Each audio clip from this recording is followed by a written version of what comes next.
I now look to Amali Yeshitela to continue the case for the proposition.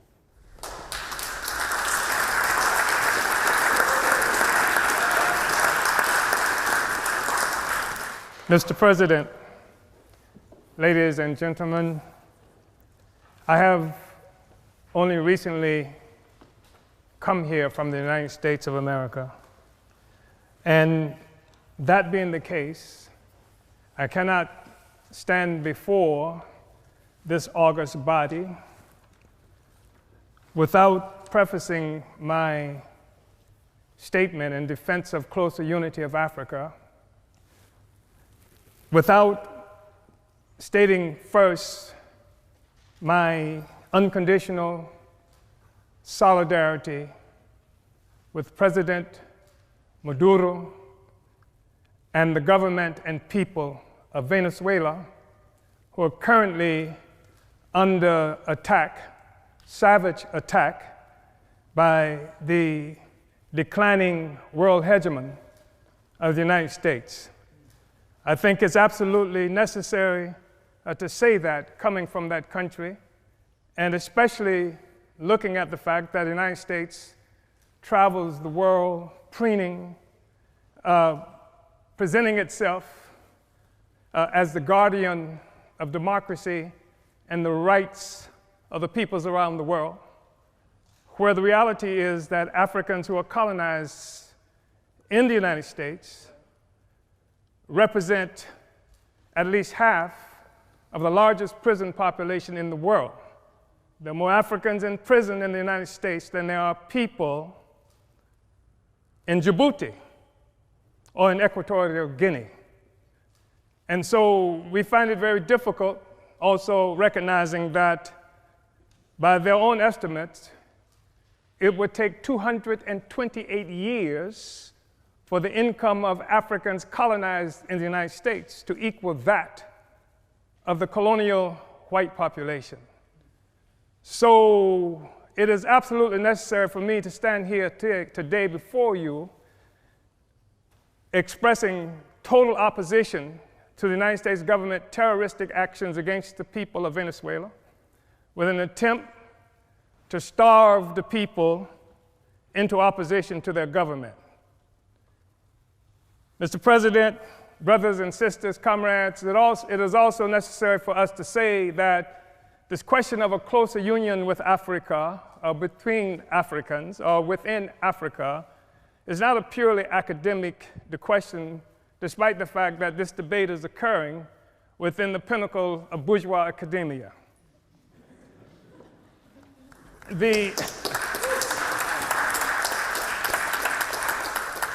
That there is a natural, historical inclination for Africa and African people to be united, which is one of the reasons I am here today. The truth of the matter is that this discussion about the unity of Africa, union of Africans, started much earlier than any incursion, as it might be characterized, of China or the Trump administration into Africa.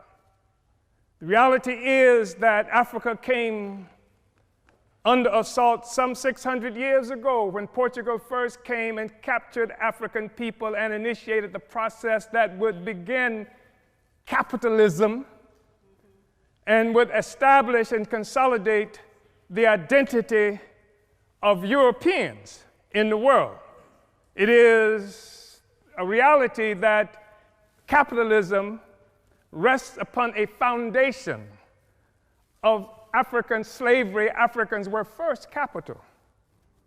And in order for this to occur and to last, it was absolutely necessary to keep African people divided so that we could not resist this horrible incursion on Africa that continues up to now. I think it's important to be able to say that. I think that we have to say that we've seen example after example by African people to unite.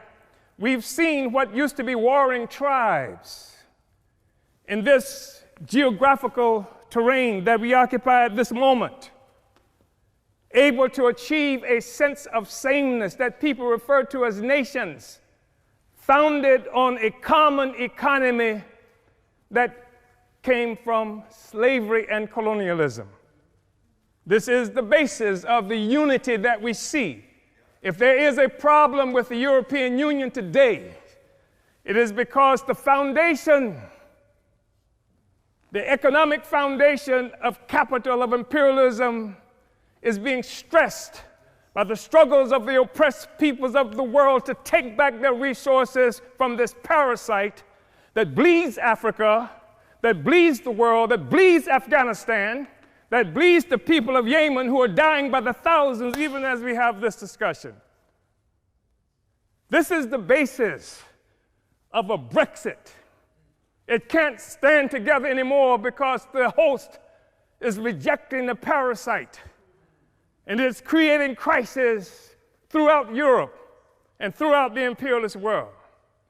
I think it's necessary, brothers and sisters, to say that there has been a natural trajectory by African people for closer union. We know that we're talking about having this discussion in part because in 1884-85, Europeans sat at a table in Berlin, Germany, not a single African there, and carved up Africa into the territories that we now sometimes call countries and illogically refer to as nations. Africans didn't do that. It was Europe that did that. It was Europe and imperialism that required Africa to be divided so that the resources of Africa, both human and material, could come and pave the streets in London and grow the buildings in Amsterdam and bring clean water to New York, while the streets in Sierra Leone are not paved. And the people in Sierra Leone do not have clean water. And there's no national electric grid there. It is necessary to keep Africa divided by European imperialism and by all the imperialism in order to continue to suck the resources from Africa so that cell phones could exist here, so that Steve Jobs and the others could achieve some great notoriety from the coltan that comes from Congo, where Leopold killed at least 12 to 15 million Africans in order to conquer and keep Africa in the condition it's in today. We talk about a united Africa and African Union because of what European imperialism has done to Africa to keep us divided. We know it's true. We saw 100 years or so ago, Marcus Garvey organized the Universal Negro Improvement Association and African Communities Leagues that stretched across the globe. More than 11 million African people everywhere were connected to this. Africa for Africans, at home and abroad. That was the cry.